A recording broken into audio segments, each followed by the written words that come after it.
Assalamu alaikum. In today's video, we'll be talking about oxidation state, यानी कि in terms of oxidation state की हमें बात करनी है कि एक केमिकल रिएक्शन में अगर हम in terms of oxidation state ये डिसाइड करना चाहते हैं कि कौन सा रिएक्टेंट रिड्यूस हो रहा है, कौन सा रिएक्टेंट ऑक्सीडाइज हो रहा है, तो वो हम कैसे डिसाइड करते हैं। और ये समझने से पहले कि हम कैसे इस चीज़ को डिसाइड करते हैं, हमें ये समझना पड़ेगा कि ऑक्सीडेशन स्टेट हमारे पास क्या होता है और ऑक्सीडेशन स्टेट को कैसे फाइंड आउट किया जाता है। ठीक है, तो ऑक्सीडेशन स्टेट की पहले अगर हम बात करें तो सिंपल वर्ड्स में ऑक्सीडेशन स्टेट जो है ना, वो कोई भी एलिमेंट का चार्ज होता है। ठीक है, so charge of the substance is its oxidation state. तो कोई भी सब्सटेंस का जो चार्ज है वो उसका ऑक्सीडेशन स्टेट है। अब हम लोग जब चार्ज के बारे में पढ़ते हैं ना फ्रॉम द वेरी बिगनिंग, तो हम क्या बात करते हैं कि भाई ग्रुप 1 के एलिमेंट्स का चार्ज +1 होता है, ग्रुप 2 के एलिमेंट्स का चार्ज +2 होता है, ग्रुप 3 के एलिमेंट्स का चार्ज +3 होता है। तो ये बात ऑक्सीडेशन स्टेट पे भी एज इट इज ऐसे ही अप्लाई होती है, यानी कि कोई भी ग्रुप 1 के एलिमेंट का ऑक्सीडेशन स्टेट +1 है, कोई भी हमारे पास जो ग्रुप 2 है, ग्रुप 2 का एलिमेंट है, उसका ऑक्सीडेशन स्टेट +2 होता है, ग्रुप 3 के एलिमेंट्स जो होते हैं उनका ऑक्सीडेशन स्टेट +3 होता है। ठीक है, तो ये बात तो एज इट इज ही है, जो चार्ज में हमने पढ़ी है वही बात ऑक्सीडेशन स्टेट के लिए भी है। अब ग्रुप 4 के लिए हम लोग जो है ना क्या पढ़ते हैं, इनिशियली ग्रुप 4 के लिए हम ये पढ़ते हैं कि ग्रुप 4 के जो एलिमेंट्स होते हैं ना उनका ऑक्सीडेशन स्टेट या तो +4 होता है या तो -4 होता है। हम बिगनिंग में जब चार्जेस के बारे में बात करते हैं ना, तो हम यही बात जो है ना करते हैं ग्रुप 4 को लेके कि ग्रुप 4 के जो एलिमेंट्स हैं उनका चार्ज यानी कि ऑक्सीडेशन स्टेट या तो -4 है या तो +4 है, डिपेंडिंग वो किससे बॉन्ड कर रहा है। अब हमें है ना जहन में ये चीज़ रखनी है कि ये एक्चुअल में एक रेंज है। जब हम इसको ऑक्सीडेशन स्टेट के हिसाब से सोचते हैं ना, तो ये एक रेंज है, मतलब ग्रुप 4 के जो एलिमेंट्स हैं ना उनका चार्ज -4 से लेके +4 के बीच में कुछ भी हो सकता है। ठीक है ना, तो ये एक रेंज है। इसी तरह अगर मैं ग्रुप 5 की बात करूं, ग्रुप 5 के लिए हम हमेशा क्या पढ़ते हैं कि ग्रुप 5 के जो एलिमेंट्स हैं ना, इनका चार्ज होता है -3, क्योंकि इनके आखिरी शेल में 5 इलेक्ट्रॉन होते हैं, ये 3 इलेक्ट्रॉन गेन करते हैं। क्योंकि इन्होंने 3 नेगेटिव चीज़ें गेन की हैं तो इनका जो चार्ज है वो -3 बन जाता है। लेकिन अगर अब हमें एक बात अब ये चीज़ ध्यान में रखनी है दैट इफ़ वी वांट, तो ग्रुप 5 का जो एलिमेंट है उसके आखिरी शेल में 5 इलेक्ट्रॉन है, उसका आउटर शेल कंप्लीट करने के लिए हम 5 के 5 इलेक्ट्रॉन को निकाल भी सकते हैं। अगर मैं पांचों इलेक्ट्रॉन को निकाल दूं ग्रुप 5 के, तो उसका चार्ज क्या बन जाएगा, +5। तो यानी कि ग्रुप 5 का जो हमारा एलिमेंट है उसका जो चार्ज है या ऑक्सीडेशन स्टेट है वो -3 भी हो सकता है अगर मैं 3 इलेक्ट्रॉन बोलूं कि भाई वो गेन कर रहा है, और वो +5 भी हो सकता है अगर वो 5 इलेक्ट्रॉन लूज कर ले। लेकिन ये भी अब एक रेंज है कि ग्रुप 5 के जो एलिमेंट्स है ना, इनका ऑक्सीडेशन स्टेट -3 से लेके +5 के बीच में कुछ भी हो सकता है। अब इसी लॉजिक से अगर मैं ग्रुप 6 की बात करूं, तो ग्रुप 6 के जो एलिमेंट्स होते हैं ना, इनका ऑक्सीडेशन स्टेट वैसे तो -2 होता है क्योंकि ये 2 इलेक्ट्रॉन गेन करते हैं आउटर शेल कंप्लीट करने के लिए। बट इफ़ यू वांट तो हम इसके जो 6 इलेक्ट्रॉन है आउटर शेल में वो निकाल भी सकते हैं। अब अगर मैं 6 के 6 इलेक्ट्रॉन को निकाल दूं तो इसका चार्ज क्या बन जाएगा, +6।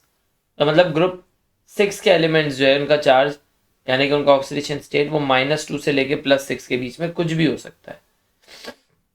सेम गोज विद ग्रुप 7, उसका जो ऑक्सीडेशन स्टेट है वो -1 से लेके +7 तक, -1 से लेके +7 तक कुछ भी हो सकता है। ठीक है, तो अब ये चीज़ हमें याद रखनी है क्योंकि अब ये बात जो है ना ये ऑक्सीडेशन स्टेट के टर्म्स में हो रही है। तो ऑक्सीडेशन स्टेट जिसको हम चार्ज की तरह ही देख रहे हैं, तो अब ये जो हम शुरू से पढ़ते हुए आ रहे होते हैं उससे बात थोड़ी सी चेंज हो रही है। ग्रुप 1 ग्रुप 2 ग्रुप 3 के लिए बात तो वही है, लेकिन ग्रुप 4 ऑनवर्ड्स अब ये बात चेंज हो रही है। ठीक है, तो अब ये नई वाली जो बात ऑक्सीडेशन स्टेट वाली है वो आपको जहन में रखनी है। ऑल्दो नॉर्मली आयनिक कंपाउंड वगैरह बनाते हुए आपको वही चार्ज का सिस्टम फॉलो करना है कि भाई -3 है ग्रुप 5 का, -2 है ग्रुप 6 का, तो वही चीज़ फॉलो करनी है। लेकिन रिडॉक्स के अंदर जब ऑक्सीजन स्टेट की बात आ जाती है तो फिर अब आपको इन चीज़ों को आपने अब जहन में रखना है। ठीक है ना, तो इसके बाद हमारे पास होते हैं ट्रांजिशन मेटल्स। ट्रांजिशन मेटल्स का कोई ग्रुप नहीं होता। क्यों नहीं होता, क्योंकि देखो हमने मेटल्स के लिए अभी अब बात की है कि भाई मेटल्स का तो जो चार्ज है जो ऑक्सीडेशन स्टेट है उनके ग्रुप के हिसाब से ही है। तो ग्रुप 1 +1 होता है, ग्रुप 2 के एलिमेंट्स का +2 होता है, ग्रुप 3 के एलिमेंट्स का +3 होता है। अब ये सब मेटल्स हैं, ग्रुप 1 ग्रुप 2 ग्रुप 3 के एलिमेंट्स। ट्रांजिशन मेटल्स जो है वो ट्रांजिशन एलिमेंट्स मेटल्स ही है ना, तो इनका भी जो चार्ज है ऑक्सीडेशन स्टेट है वो पॉजिटिव ही होता है। लेकिन इनका कोई ग्रुप क्यों नहीं है? क्योंकि इनका जो चार्ज है ये ऑक्सीडेशन स्टेट है ना, ये फिक्स नहीं है ग्रुप 1 ग्रुप 2 ग्रुप 3 की तरह। यानी कि ग्रुप 1 का तो फिक्स है ना कि भाई जितने भी एलिमेंट्स ग्रुप 1 में उन सबका +1 होता है। ट्रांजिशन मेटल्स में ये नहीं होता। ट्रांजिशन मेटल्स जो होते हैं ना उनका ऑक्सीडेशन स्टेट वेरी करता है। वो +2 भी हो सकते हैं, +3 भी हो सकते हैं। जिस तरह आयरन हमारे पास इतना कॉमन एलिमेंट है Fe, ये हमें +2 की शक्ल में भी देखने को मिलता है, ये +3 की शक्ल में भी देखने को मिलता है। तो आयरन है ट्रांजिशन मेटल में। अब वो एक ही मतलब एलिमेंट है ना, अलग अलग Fe तो है नहीं, लेकिन Fe +2 की शक्ल में भी एग्जिस्ट कर रहा है, कहीं पे +3 की शक्ल में भी एग्जिस्ट कर रहा है।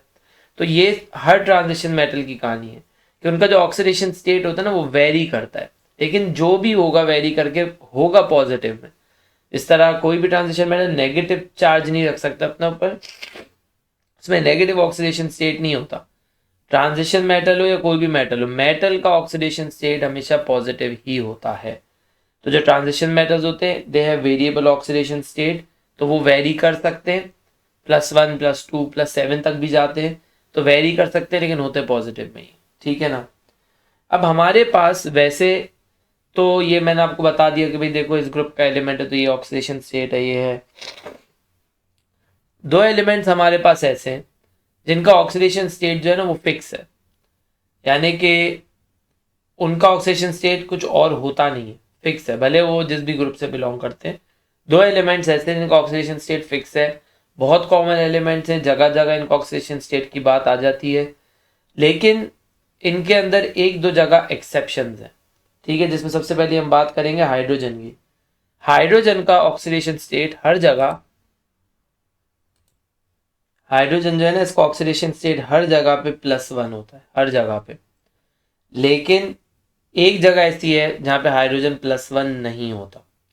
हाइड्रोजन को तुम किसी से भी बॉन्ड कर दोगे उसका ऑक्सीडेशन स्टेट हमेशा हर जगह +1 होता है। लेकिन अगर आप इसको किसी मेटल से बॉन्ड कर दो, यानी क्योंकि ऐसा कंपाउंड जिसमें मेटल और हाइड्रोजन बॉन्डेड हो, जिसे हम लोग कहते हैं मेटल हाइड्राइड। ठीक है ना, तो कोई भी मेटल हाइड्राइड के अंदर जो है ना हाइड्रोजन का ऑक्सीडेशन स्टेट वहां +1 नहीं होता, वहां पर इसको बनना पड़ता है -1। ऐसा क्यों है? क्योंकि देखो मेटल जो है ना ये कभी भी नेगेटिव हो नहीं सकता।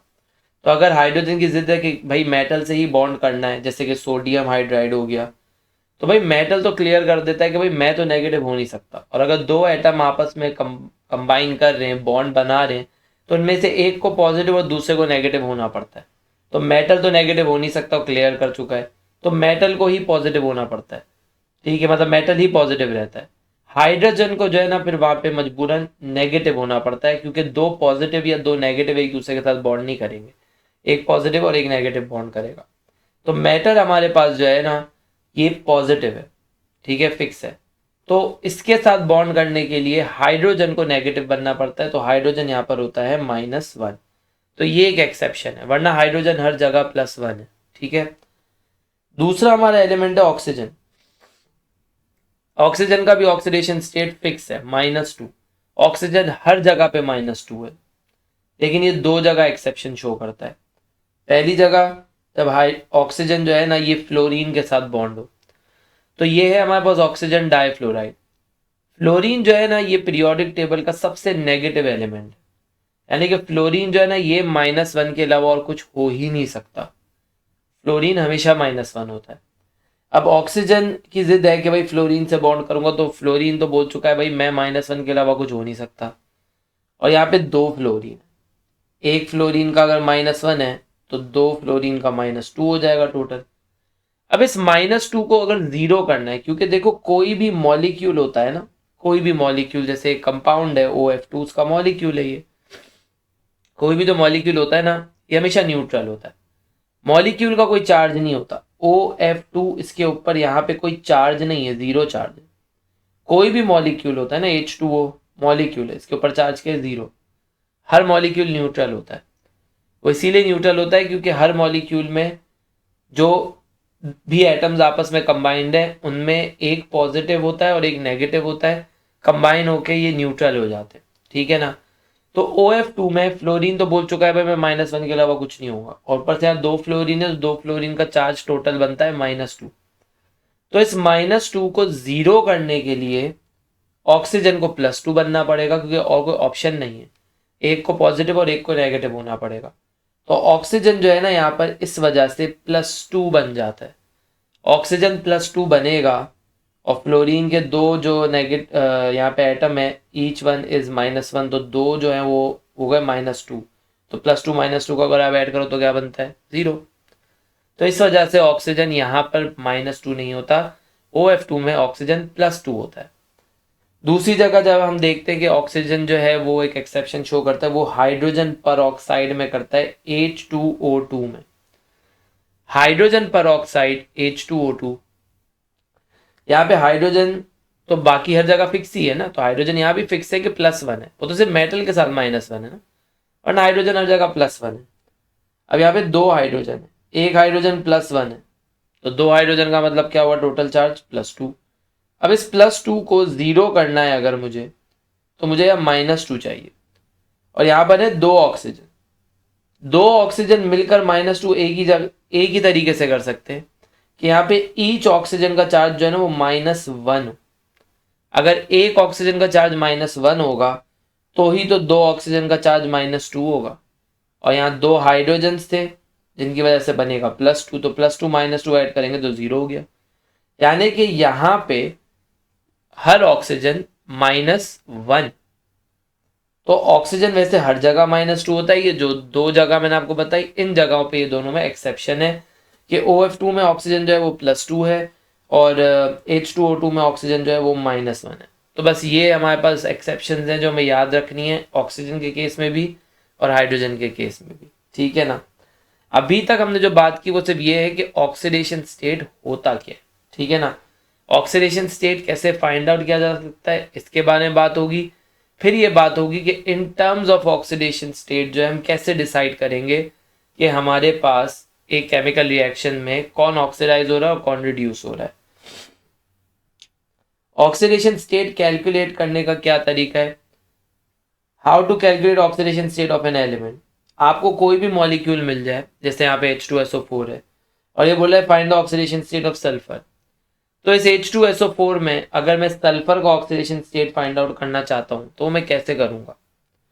देखो इसके लिए जो है ना आपको एक इक्वेशन बनानी होती है, ये इक्वेशन कैसे बनेगी स्टेप बाय स्टेप मैं आपको बता रहा हूँ। और कोई भी कंपाउंड में अगर आपको किसी भी एलिमेंट का ऑक्सीडेशन स्टेट फाइंड आउट करना हो तो आप ये इक्वेशन बनाकर फाइंड आउट कर सकते हो। हमारे पास जो कंपाउंड है ये है H2SO4 और इसमें जो सल्फर है इसका ऑक्सीडेशन स्टेट हमें फाइंड आउट करना है। पहले बात स्टार्ट, हमें एक इक्वेशन बनानी है, ठीक है। तो पहले बात स्टार्ट करेंगे हाइड्रोजन से। हाइड्रोजन के यहाँ कितने एटम है, 2, तो मैं लिख दूंगा 2। हाइड्रोजन का ऑक्सीडेशन स्टेट हमेशा क्या होता है, +1 होता है, अभी ऊपर बात हुई है।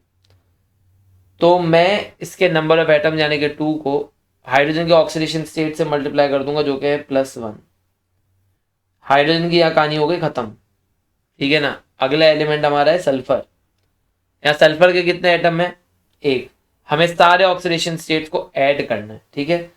तो यहाँ पे सल्फर की एक कहानी अब शुरू होगी, हाइड्रोजन की कहानी खत्म हो गई है, तो मैं लिखूंगा प्लस, क्योंकि अब मुझे सल्फर के ऑक्सीडेशन स्टेट को ऐड करना है। सल्फर के यहाँ पे 1 एटम है, सल्फर के ऑक्सीडेशन स्टेट कितने हैं पता नहीं, वही तो फाइंड आउट करना है। सल्फर का ऑक्सीडेशन स्टेट ही तो हम फिगर आउट कर रहे हैं, तो मैं इसको बना दूंगा X। सल्फर की कहानी भी खत्म हो गई, प्लस ऑक्सीजन की कहानी शुरू होगी। ऑक्सीजन के यहाँ कितने एटम है, 4। ऑक्सीजन का ऑक्सीडेशन स्टेट क्या होता है, -2, फिक्स है, अभी बात हुई है। यहाँ पे ऑक्सीजन की कहानी भी खत्म हो गई। अब इन सबको अगर मैं ऐड करूंगा तो ऑक्सीडेशन स्टेट मेरा जो ओवरऑल बनना चाहिए वो 0 बनना चाहिए, क्योंकि सल्फ्यूरिक एसिड तो एक मॉलिक्यूल है और मॉलिक्यूल का ऑक्सीडेशन स्टेट क्या होता है, 0। तो इसलिए मैं इस पूरे को कर दूंगा इज इक्वल टू 0, क्योंकि इन सबको ऐड करके 0 आना चाहिए, क्योंकि एक मॉलिक्यूल का ऑक्सीडेशन स्टेट 0 होता है। बस अब आप यहाँ पे इक्वेशन बन चुकी है, एक्स आपके पास एक अननोन है उसके लिए हम सॉल्व कर देंगे। तो +2 + x -8 इज इक्वल टू 0, तो ये बनेगा +x -6 is equal to 0, x is equal to +6। ये सल्फर का यहाँ पे ऑक्सीडेशन स्टेट है +6। और देखो ये रिडॉक्स के अंदर जस्ट लाइक एनर्जेटिक्स या एनर्जी फ्रॉम केमिकल्स, जहाँ पे भी आपका पॉजिटिव भी अगर कोई वैल्यू आ रही है, जैसे एंथैल्पी चेंज पॉजिटिव आता है, तो यहाँ पे भी जिस तरह आपके पास ये पॉजिटिव में एक वैल्यू आ रही है रिडॉक्स में, तो ये पॉजिटिव का साइन मेंशन करना है। ये मैथ्स नहीं है कि पॉजिटिव में कोई चीज़ आ रही है तो प्लस हम नहीं लिख रहे भाई। अगर आपके पास ऑक्सीडेशन स्टेट पॉजिटिव में आएगा तो you have to mention the sign plus. इसको मैं खाली 6 नहीं लिख सकता। तो इस तरीके से हमने यहाँ पे सल्फर का ऑक्सीडेशन स्टेट फाइंड आउट कर लिया विच इज +6। इस तरह से आप किसी भी कंपाउंड में कोई भी एलिमेंट का ऑक्सीडेशन स्टेट फाइंड आउट कर सकते हो। ठीक है, तो ये यहाँ पे 2 क्वेश्चंस हैं, 2 कंपाउंड है जो अपने स्टूडेंट्स को देता हूँ कि भाई इसमें मैंगनीज और क्रोमियम का ऑक्सीडेशन स्टेट आप फाइंड आउट करो। ठीक है, इसमें भी यहाँ पे वर्किंग शो हुई हुई है, इसका भी आंसर शो हुआ हुआ है। तो अगर आपको देख के सॉल्व करके निकालना हो ये चेक करना हो कि आपका आंसर सही आ रहा है कि नहीं, तो आप बिल्कुल ये काम कर सकते हो। हमारे पास यहाँ पे एक और सिनेरियो है। इस सिनेरियो में ये बोल रहा है show that charge of CO3x is -2, यानी कि पूरे CO3 का एक चार्ज है x और मुझे वो शो करना है कि ये x जो है ये -2 के बराबर आ रहा है कि नहीं। इसके लिए भी काम सेम होगा, फर्क क्या होगा, क्योंकि अब मैं एक चार्ज पता लगा रहा हूँ पूरे एक सब्सटेंस का। CO3 पूरा एक सब्सटेंस है, पूरे एक सब्सटेंस का चार्ज पता लगा रहा हूँ। ये एक पॉलीएटॉमिक आयन है, तो इस पॉलीएटॉमिक आयन का मैं चार्ज पता लगाना चाह रहा हूँ। ठीक है ना, तो अब बस फर्क एक तो ये होगा कि =2 के बाद x लिखेंगे, क्योंकि मुझे अब ये x पता लगाना है जो खुद पूरे एक चीज का चार्ज है, तो वो x के बराबर है, तो x करेंगे। कार्बन की सबसे पहले कहानी देखेंगे। कार्बन का यहाँ एक एटम है, मैंने लिख दिया 1। अब देखो ये बॉन्डेड है ऑक्सीजन से, ऑक्सीजन होता है नेगेटिव -2 और -2 है ऑक्सीजन, तो इसका मतलब ये कि ऑक्सीजन या नेगेटिव है तो कार्बन को ही पॉजिटिव होना पड़ेगा, क्योंकि एक पॉजिटिव और एक नेगेटिव बॉन्ड करेंगे। तो ऑक्सीजन या -2 है तो कार्बन को ही पॉजिटिव होना पड़ेगा। और यहाँ पे कार्बन को हम जो पॉजिटिव लेंगे, अब हमने क्या बात की कि ग्रुप 4 के एलिमेंट की तो रेंज है -4 से लेकर +4 तक, वो कुछ भी हो सकता है। तो पॉजिटिव में तो वो +1, +2, +3, +4 कुछ भी हो सकता है ना। तो यहाँ पे आपको लेना है, जब आप ये काम कर रहे होगे ना कि पूरे सब्सटेंस का चार्ज पता लगा रहे हो, तो जो पॉजिटिव वाला एलिमेंट है उसका जो मैक्सिमम पॉसिबल पॉजिटिव है आपको वो यूज करना होता है। तो कार्बन ग्रुप 4 का है तो इसका मैक्सिमम पॉजिटिव क्या है +4, इसलिए यहाँ पे मैंने जो उसका चार्ज रखा ना कार्बन का वो +4 रखा है। तो कार्बन का एक atom multiply by oxidation state which is +4, carbon की कहानी खत्म हो गई। अब लिखेंगे प्लस, क्योंकि हमें सारे ऑक्सीडेशन स्टेट को तो ऐड ही करना होता है। तो ऑक्सीजन के यहाँ 3 एटम है, लिख दिया 3, और ऑक्सीजन के एक एटम का चार्ज होता है -2, तो उसके चार्ज से उसको मल्टीप्लाई कर दिया =x। अब पूरी इक्वेशन बन गई, एक x ही खाली फाइंड आउट करना है। सॉल्व करने पे यू आर गेटिंग -2, जो कि प्रूव भी हो रहा है। तो यहाँ पर ये नीचे जो मैंने आपको 2 क्वेश्चन यहाँ दिए हुए वो भी ऐसे ही हो रहे हैं। ऑक्सीजन यहाँ भी है, यहाँ भी है, ऑक्सीजन नेगेटिव होता है। फॉस्फोरस का क्या चार्ज लेना है, ग्रुप 5 का है, तो मैक्सिमम पॉजिटिव इसका +5 हो सकता है, वो रख लेंगे। और नाइट्रोजन जो है ये भी ग्रुप 5 का है, तो इसका मैक्सिमम पॉजिटिव भी +5 ही होगा, तो इसमें भी हम लोग +5 ही कंसिडर कर लेंगे। ठीक है, तो इस तरीके से हम जो है ना कोई भी कंपाउंड में एक एलिमेंट का ऑक्सीडेशन स्टेट फिगर आउट कर सकते हैं। ठीक है, तो नेक्स्ट क्लास में हम ये बात करेंगे कि ऑक्सीडेशन स्टेट के टर्म्स में आप कैसे फाइंड आउट कर सकते हो कि कौन रिड्यूस हो रहा है, कौन ऑक्सीडाइज हो रहा है। इस वीडियो में यहीं तक बात होगी। अल्लाह हाफिज़।